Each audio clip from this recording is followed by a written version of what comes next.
absolutely stunning. One of the biggest stories I saw in the NFL this weekend. Carson Wentz's stock is falling so fast. I mean, you might as well call him GameStop right now. Okay, he's done in Philly. It feels over for Carson Wentz. Jalen Hurts, I love that the young guy, okay, he wasn't a first-round pick. They didn't even think that he would be challenging Carson Wentz last year. He is now taking the receivers under his wing and saying, yo, roll with me. I'm going to be the guy.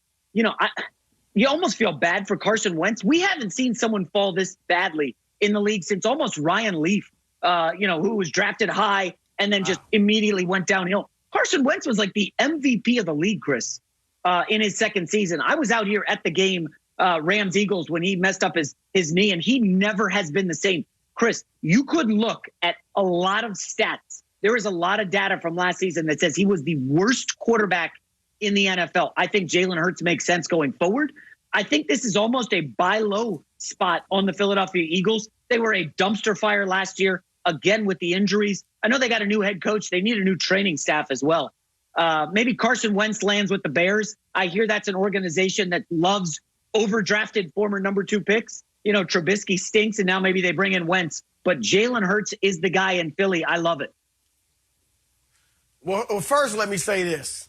Carson Wentz does not need to get within 1,000 miles. Maybe that's a little bit of an overstatement. 500 miles of Chicago. Doesn't a guy named Nick Foles still play there? Why in the world? Carson Wentz needs a totally fresh start. You think, I mean, one of his downfalls was that he had to look over his shoulder and see Nick Foles led his team to a Super Bowl. You think he wants to go back to that?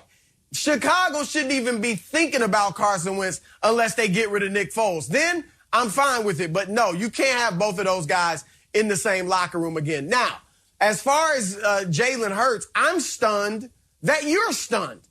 Jalen Hurts has intangibles galore.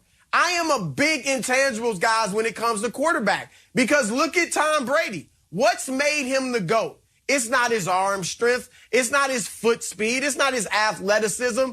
It is his intangibles. He is a leader of men. He gets in good relationships with the players. They trust in him. They think he has their best interests at heart. He can galvanize the locker room. Joe Montana, another guy some people think is the GOAT. Same thing with him. Dak Prescott, not in their league, don't get me wrong, but he has intangibles. That's why they love him down there in the locker room in Dallas. Russell Wilson was another guy. Some guys just have it, and Jalen Hurts showed us by the way he handled his situation with Tua in Alabama. He showed us at Oklahoma, and he showed us last year by stepping in and immediately turning that team around. They beat the New Orleans Saints in his first start. I know they lost the last 3 with him, but there were obviously circumstances going on there as well.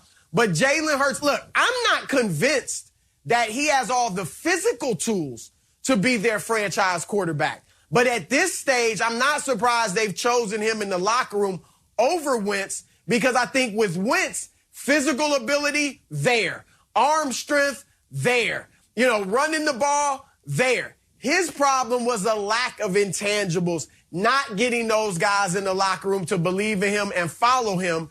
And that's where I think Hurts has won these guys over. Yeah, Chris, that's a great point about Jalen Hurts. And adversity is really a theme here, right? We saw Hurts. I think he was something obscene, like 25-1 at Alabama. And then Tua comes in and takes his job and wins a national title. And, you know, Carson Wentz this year faced adversity really for the first time, okay, when they're struggling. And how did he handle it? It says a lot about us how we handle adversity. And Carson Wentz basically shriveled up and was like, I don't want any part of this. Get me out of here. I'm not a backup. And like, that's not how you handle it. You know, you got to man up, face the detractors, realize that, hey, you know what? I'm not playing well. I got to do better. And by all accounts, you know, the Philadelphia Inquirer had a great story about how Carson Wentz was just walking around the facility like it was still his show, even though he was performing at an awful level. And just because he had like the GM's ear and the owner loved him. And I just didn't like what I saw from Carson Wentz at all. Jalen Hurts, I would agree with you, Chris. He feels more like a leader of men than Carson Wentz. Remember, Hurts was drafted. I think he was a second-round pick. And they were like, oh, he could be a gadget guy. You know, he could come in with some goal line trickery, do some fun stuff, line up at wide receiver. And Jalen Hurts was like, okay, and then he comes in and starts and takes down the Saints. And I'm with you, Chris. I like everything I've seen out of Jalen Hurts. I would look at him as the guy moving forward. Plus, Chris, if you are able to start him and unload Wentz, you then can work around his salary, which is very depressed compared to Wentz's, and you can build around the edges in the secondary, which needs massive help. And maybe Philadelphia turns it around quicker than I thought. Jay, I know I've got you second guessing your Carson Wentz to Chicago take, so I'm going to give you your new answer. All right. Carson Wentz needs to go to Indianapolis. That is the answer. You get him out of the NFC. You send him to the AFC. Frank Reich is there. Frank Reich was the guy in Philly. You mentioned Wentz on his way to the MVP in 2017. Who was the offensive coordinator?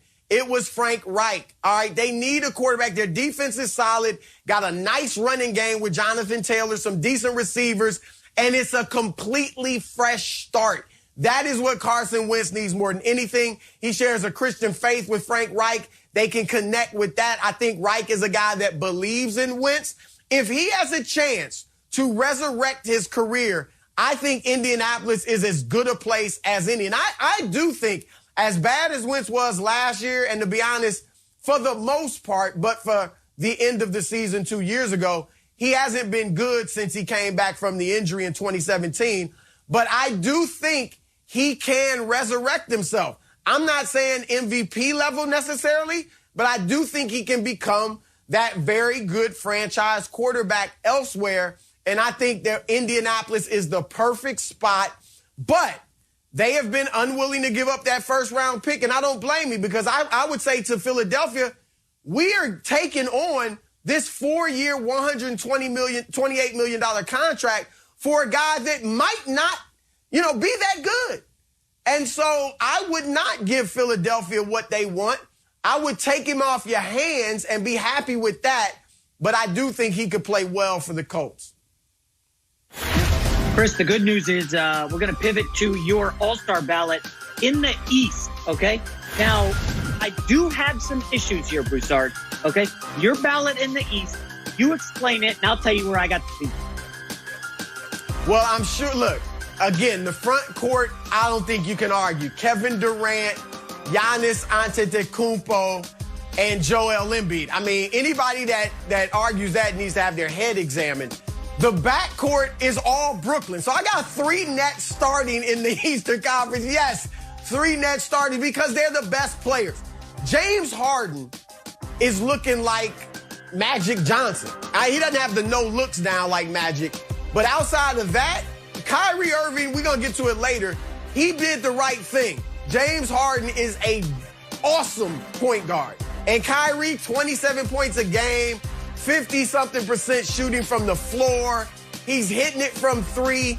J-Mac, Kyrie Irving is one of the most exciting players the NBA has ever had. Best handle in history, finishes at the rim well with either hand, some of the best moves in the league, hits the 3, hits the mid-range, hits the floater, finishes in traffic. What can't he do? I'm sorry. They're the best players. I regret not putting Jaylen Brown on there. He's had a tremendous season. Bradley Beal, I feel for him in Washington, obviously. He's putting up big numbers. But Kyrie Irving and James Harden are the best guards in the East, period, the end. Okay, so this is the first time in the program I've had to really bite my tongue on something Chris Broussard said. I wanted to get on his case about calling the Jazz a dark horse. They have the best record in the West. But I really have an issue with this gassing up of Kyrie Irving. He went AWOL on his own team. He did not notify the coach where he was going. He just bailed. He said, peace out. I'm going to take a 2-week break. I'll talk to you guys. Yeah, Chris, he's not an all-star. He's not a leader. And James Harden, he's not